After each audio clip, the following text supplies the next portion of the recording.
J'ai oublié quelque chose. Et ça passe très bien avec la robe ici. Attendez, attendez, attendez, attendez. Coucou. J'arrive. Voilà. Je suis revenue. Vous-même. Vous-même. Oh. Ah. Est-ce que vous saviez même que je suis une Miss? Miss Diamond Cameroun de l'Allemagne 2020-2022. La toute première Miss. Ah oui, oui. Il me vante un peu. Ah, attendez un peu. Attendez, porter mes chaussures. Voilà.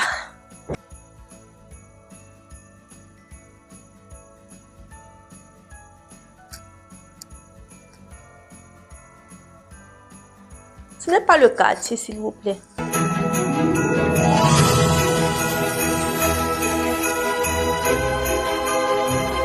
Revenant à nos moutons, j'ai décidé de retirer la banderole parce que ça faisait un peu trop de bruit avec le micro qui est juste là.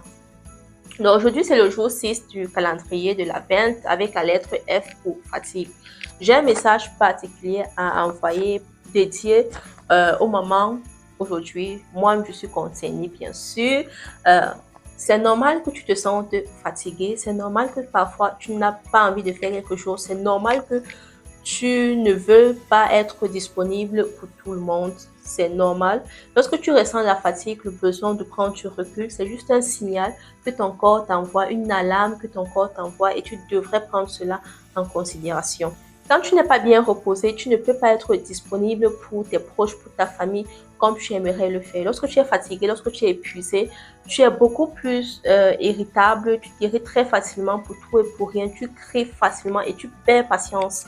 Et c'est normal parce que ton corps t'envoie un signal. Je sais, tu vas te dire que si je me repose, si je prends du recul, qui va faire telle chose, qui va s'occuper des enfants, qui va jouer avec les enfants, qui va faire le ménage, qui va cuisiner, qui va faire ci, qui va faire ça. La liste est interminable.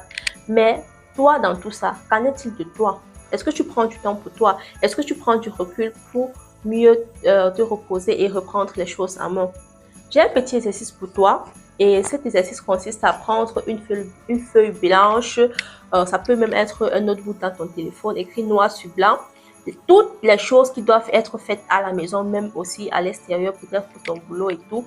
Et je trouve cet exercice tellement intéressant parce que ça te met face à une vérité, c'est quoi? Il y a tellement de choses à faire et tu ne peux pas faire cela toute seule. Être la maman présente à 100% pour ses enfants, être l'épouse, la femme attentive, disponible pour son mari, ou bien même être la personne, la bonne amie, la bonne sœur qui est tout le temps disponible pour sa famille, ou bien appeler, prendre des nouvelles, ou bien même être la personne qui organise tout, planifie tout, gère les imprévus. C'est tout simplement beaucoup pour une seule personne. Une fois que tu as fait la liste dont j'ai parlé précédemment, essaye de t'asseoir avec ton partenaire et discuter ensemble mutuellement et vous posez-vous des questions. Qu'est-ce que toi tu peux faire? Qu'est-ce que l'autre peut faire? Qu'est-ce que tu aimes bien faire? Qu'est-ce qu'on peut déléguer aussi à l'extérieur? Qu'est-ce que je peux faire selon mon emploi du temps? Quand je parle de déléguer, c'est du genre, est-ce que vous avez la possibilité et les moyens de vous offrir, par exemple, des appareils qui font des choses beaucoup plus rapidement? Ça peut être lave-vaisselle, ça peut être un robot aspirateur. Ou bien même, est-ce qu'il y a des services que vous pouvez prendre pour faire certaines tâches comme des services de nettoyage 1 à 2 fois le mois, ou bien même une personne qui va cuisiner. S'il y a quelqu'un qui cuisine dans votre ville, vous commandez la nourriture pour une semaine. Ça vous allège un peu la tâche et chacun se sent à l'aise. L'un des avantages de déléguer ou bien de s'offrir des aides extérieures fait en sorte que tu as un peu plus de temps que tu pourras investir sur des choses que tu juges assez prioritaires, comme par exemple passer du temps avec sa famille. Si tu as l'habitude de faire la vaisselle tous les soirs avant de te coucher, ça prend environ 30 minutes, 1 heure de temps. Tu te rends compte que tu as 1 heure de temps de plus chaque soir pour passer du temps avec tes enfants, ton mari, ta famille ou bien appeler un proche. Donc, et vraiment, ces appareils de ménage là ne sont pas pour celles qui sont paresseuses, entre guillemets. C'est vraiment pour celles qui savent que ici, c'est ma limite. J'ai besoin de préserver mon temps, j'ai besoin de préserver mon énergie, j'ai besoin d'investir mon temps sur autre chose qui est plus important. Ne considère pas cela comme une dépense. Ce n'est pas une dépense, c'est un investissement sur soi, sur sa famille, sur ton énergie. Ça te fait du bien d'avoir un peu plus de temps.